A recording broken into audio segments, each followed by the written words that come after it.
Hello everybody, welcome back to my channel, welcome back to Vlogmas. My name is Victoria and for today's video I'm going to be showing you the Penguin Christmas Classics collection. Now this is a collection of classics that was released a handful of years ago now, 2014, so it's actually been a hot minute. They are a selection of Christmassy festive classics and they're published in these small little hardcovers with matching covers. They used to be sold as a box set as well as individually. I have no idea how they're sold now, if they even still are in print. I purchased these a couple of years ago and I read all of them. I figured I would show you each of them and what they look like and what the situation is. The order that I have these in on my shelf is the order that they're listed on the inside passage that explains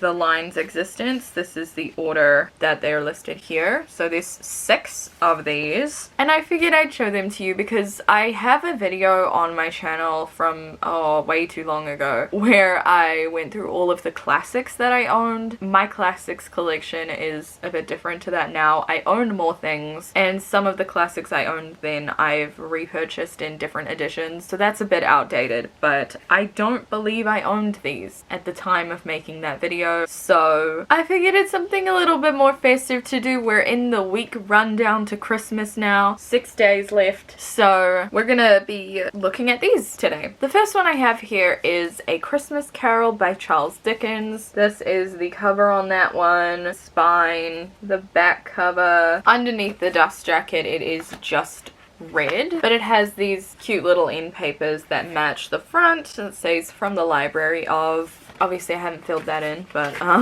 these are just very cute, very minimal editions of these classics. There's no extra stuff. There's like one page here, just this passage talking about A Christmas Carol, and then we got the title page, a contents page, and then it just goes into the actual tale of A Christmas Carol.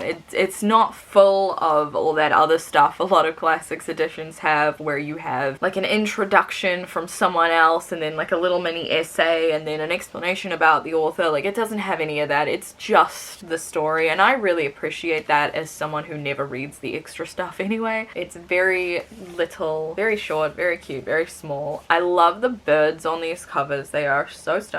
So this one's a little bird, and I believe he's sitting in front of the moon on a little holly branch. I think it's holly. I'm assuming it's holly because of the red, what I assume are berries. Oh, these are so cute. I really like this line. This was like the big thing I purchased a couple years ago, Christmas decor wise. I spent like all of my Christmas decor budget on these books because I wanted them really bad, even though I don't really use them as decor. So that's the first one. That's A Christmas Carol. I have read this. I have a love-hate relationship with A Christmas Carol because I love the story of A Christmas Carol, but I absolutely hate Charles Dickens' writing. So I actually don't enjoy reading A Christmas Carol, but I do love adaptations of it and reinterpretations of it, and I do genuinely love the story and the characters. I hate his writing style. So that's my feelings on A Christmas Carol. This follows a man named Ebenezer Scrooge, who is like an older gentleman. Gentleman's a bit nice though. He's kind of an asshole. He's very stingy and doesn't give things ever. He's very selfish and he's all about the bottom dollar. Everybody in the town hates him because he's just this grumpy little storm cloud everywhere he goes. No one can ever do anything right according to him, and his business partner has just recently passed and it is Christmas Eve. He doesn't like Christmas. He's all bah humbug and all that. This is where that came from. Christmas Eve comes along and he is visited by the ghost of his business partner, who warns him, throughout this night you will be visited by 3 spirits: the ghost of Christmas past, the ghost of Christmas present, and the ghost of Christmas yet to come. And it's a whole journey. It's like a second chance at life thing, and it's all about understanding the true meaning of Christmas and like being a good person, and it's great.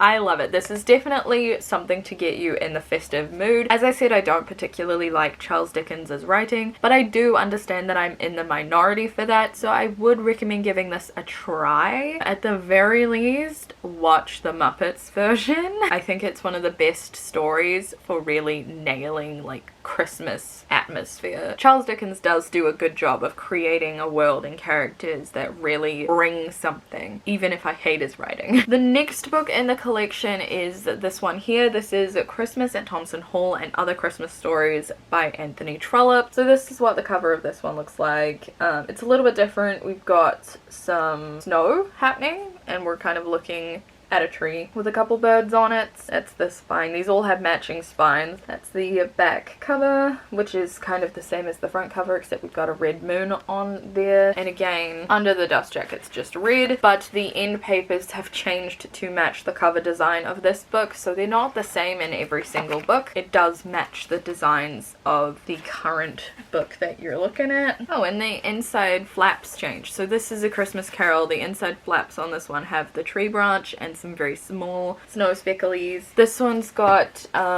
bigger snow to match what's going on the cover. So, you know, there was a lot of care put into the design of these books. They are all different while still matching, which is cute and I appreciate it. This one has these little sparkly bits. I have no idea if it's picking up on camera, but there are little sparkly bits on some of the snowdrops, which is nice. This one was an oddball. I'm not gonna lie, I don't remember most of the stories in here, but I did read it. This is a collection of 5 short stories. It's an anthology, and each story has something to do with Christmas, but it didn't really do much for me personally. I didn't feel any more festive or anything from those stories. I didn't hate it, I just didn't care. It didn't really do anything for me. I'm sure if you're someone who really enjoys reading classics, you'll probably get a kick out of it. It's just I was wanting Christmassy vibes and I didn't really get it. It still looks really cute. I like that it's part of the collection. I can't really give you a synopsis for this because it is a collection of short stories that I don't remember very well. I feel like I've heard the name Anthony Trollope and I don't know what else he wrote. What did you write, dude? It says he's one of the most successful, prolific, and respected English novelists of the 19th century. So I'm feeling especially stupid right now that I can't think of any of his books. So one thing I do like about this collection is in this little box here, this is a passage about Anthony Trollope. The page before, this is a little passage about Christmas at Thompson Hall, and it explains why it was chosen for the collection, which I think is pretty cool. So this one says that these tales helped enshrine the traditions of the decorated Christmas tree, the holiday turkey, and the giving of store-bought gifts. Today they open a window onto a time when carolers filled the streets and each house's door displayed a wreath of evergreen boughs, a time at once distant and yet startlingly familiar. The one for A Christmas Carol said, its reception was so ecstatic that it is credited with helping revive interest among the Victorians in Christmas traditions, including caroling and holiday cards, as well as enticing an unexpected wave of charitable giving from Britain's industrial age robber barons. That's the first two. Then we have The Life and Adventures of Santa Claus by L. Frank Baum. I've talked about this a couple times on my channel. This one's really cute. The bird has a little Santa hat and there's Santa with his reindeer in the background there. We do have a little bit of glitter again on some of these little red berries and on the hat. And of course we have the bird on the back as well. Spine that matches the other ones. The inside flap on this one has some gifts and the inside here is a lot more pink. I think it's really cute. This is from the author who wrote The Wizard of Oz, and this is kind of like a background origin story of Santa Claus, and it is so cute. I really liked this book. The writing was quite easy to read and it was quite gripping and interesting, and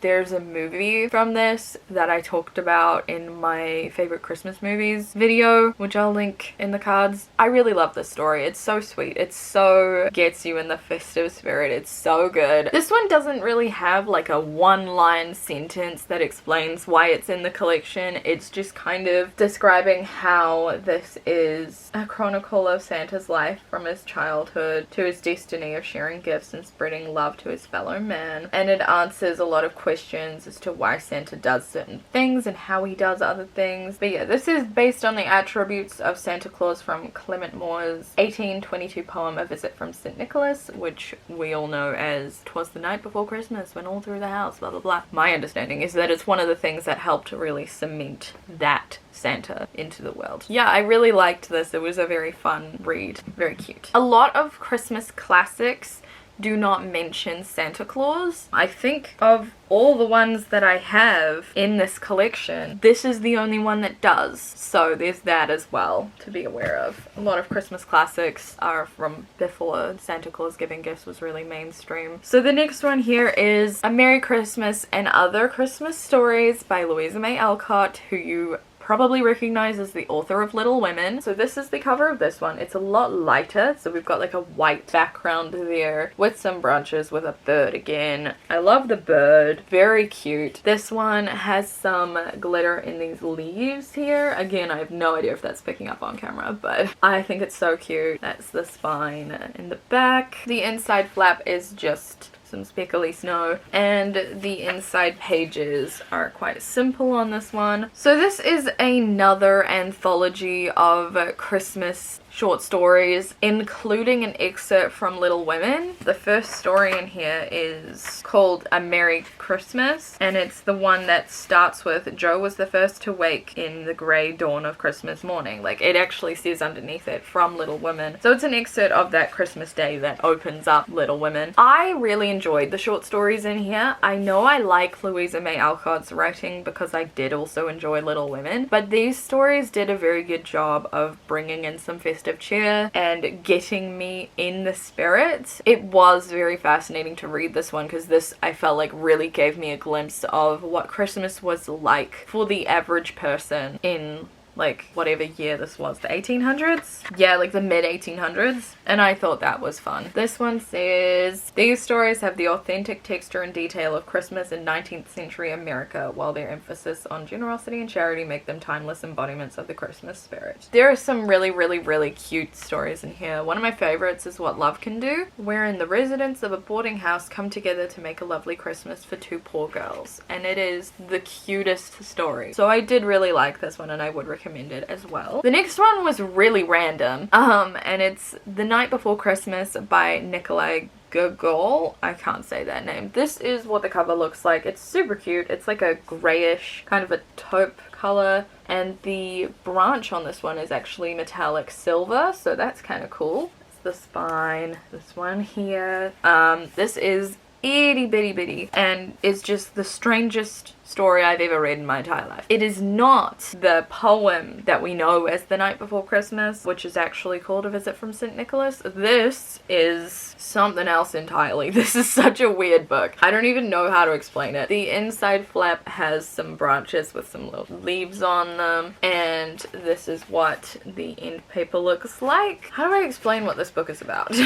Okay, well, apparently the author is the father of Russian literature, so that explains why I can't say his last name. Here, I'll tell you what this book tells me it's about. This uproarious tale tells of the blacksmith Vakula's battle with the devil, who has stolen the moon and hidden it in his pocket, allowing him to wreak havoc on the village of Dikanka. Both the devil and Vakula are in love with Oksana, the most beautiful girl in Dikanka. I'm sorry if I'm saying these words wrong, by the way. Vakula is determined to win her over. The devil, equally determined, unleashes a snowstorm to thwart Vakula's efforts. Zany and mischievous, and drawing inspiration from the folk tales of Gogol's far-flung village in Ukraine, The Night Before Christmas is the basis for many movie and opera adaptations and is still read aloud to children on Christmas Eve in Ukraine and Russia. But could I figure out what this had to do with Christmas? Not really. There's like some Christmassy stuff going on, I guess. A lot happens for such a tiny book. That's all I have to say about that. And then the final one in this collection is The Nutcracker by E.T.A. Hoffman. I love this book. So this is the cover of this one. We've got some metallic-y blue leaves on this one. The moon in the background, white background, two birds, bunch of leaves. Very cute. This one's got a faded spine, and it was like that that when I purchased it. I don't know if it was like a printing error, but it means that it slightly doesn't match the others. And the inside flap of this one has some branches and snow, and then this is the end papers. I love the Nutcracker. It's one of my favorite Christmas things. As you can see, there's a Nutcracker behind my shoulder here. I love adaptations of the Nutcracker. I love the ballet. I love the music. I just really enjoy the Nutcracker, so I'm not surprised that I liked this. It's a very simple story in some ways. It's very random again. So we have little girl Marie who gets a present of a Nutcracker from her Uncle Drosselmeyer, who comes to life at night and defends all the toys from the Mouse King and all these mice soldiers. And Mary ends up getting swept up in the mix, and it's a whole thing. Yeah, whisks her off to the kingdom of dolls. It says, today many of the most enchanting symbols of Christmas, from nutcrackers to sugar plums to mistletoe, are still imbued with the power of this story. It's very cute. The whole story takes place over like a couple of days right on Christmas, so you see how this one family also celebrates Christmas in a very different time era, and it's very cute. It gives me serious fairy tale vibes. Having read a couple of collections of fairy tales in my time, it's definitely in that same vein. But it is interesting to read this and to see where the inspiration for the ballet came from, because this came first and I enjoyed it. So that's each book individually and what I thought of them all. Overall, I really enjoyed all of the stories in this collection for one reason or another. This is what they all look like together. It's a very cute little set of books. They look really nice on my shelves and they are all pretty good at being a little like shot of festivity into your day or whatever, however you would engage with a book like this. I just think they're super cute and I love them. I think it's a really well done collection. We've got a good mix of classics here that deal with different elements of Christmas and different things that are Christmassy in different ways. It's not like you're reading the same thing 6 times. Yeah, I would definitely recommend this collection if you can find it for a good price. I don't know if they still print it, but if they don't, the prices on these have probably gotten a little crazy. But I really like this collection. I'm very happy to have it. As someone who loves Christmas and classics, I think it was a good purchase at the time. But yeah, that's kind of it for this video. If you own any of these, do let me know, or if you have different versions or different editions or anything like that. I'd love to hear what they're like. Also, if you have any favorite Christmas classics that weren't a part of this collection, do let me know because I might have to check them out. But yes, that's it for today's video. Not too crazy for today, but we're getting so close to Christmas now. I'm very excited. Vlogmas has been great and long. But we're not done yet because I'm actually going all the way through to New Year's Eve, doing a video every single day. Obviously they will have nothing to do with Christmas after Christmas, but so do subscribe if you want to see more from me because there is plenty more coming for a good while yet. I hope to see you guys next time in a new video, and until then, bye!